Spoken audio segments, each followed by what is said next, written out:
Masarap din yung mga ano, idol. Meron tayong tripan mga idol, hindi siya umiikot. Tapos wala na siyang ugong mga idol. Ito i-unplug natin sa idol para makita yung idol I-unplug ko na sa idol Tapos ipanda rin natin idol, number 1. Wala siyang ikot mga idol, number 2. Wala rin mga idol, number 3. Wala rin siyang ikot mga idol. Kakalas natin mamaya idol. Check natin yung motor niya kung okay pa. Check ko lang mga idol yung yung motor niya. Tapos tinister ko lang sa idol, sira yung fuse niya. Ito yung fuse na pamalit natin. Meron mga fuse na luma idol, ito ipalit natin. Ito yung sira, yung thermal fuse niya mga idol. So, mga idol, i-update ko na kayo pagpapalitan natin, tapos pabalik natin mga idol. Yun lang mga idol. Dugtong ko na siya mga idol yun. Ito yung fuse niya mga idol, dinugtong ko na. Dito. Yan mga idol. Babalik natin yung kaha niya mga idol. Balik natin yung kaha niya. Mga idol, may lagyan ko sa ng cable tie mga idol para matibay yung niya.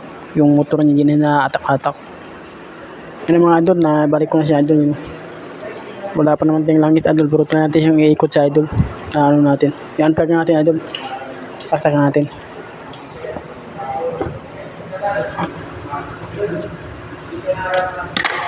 Saksak natin idol, tapos pumuksan natin kung ikot. Ayun na idol. Up siya, stack up. Stack up, mahina matigas, maraming buhusing nyo.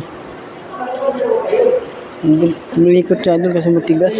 Wala kasi yung langis, lagi yung tinangis na idol. At mga idol, may ikot na siya. Yan o. Balitan ko rin siya ng kapasitor mga idol. Kapasitor pala yung problema idol, yun o, kapasitor. Hindi malakas na siya ngayon, yan o. Mga idol, maraming salamat.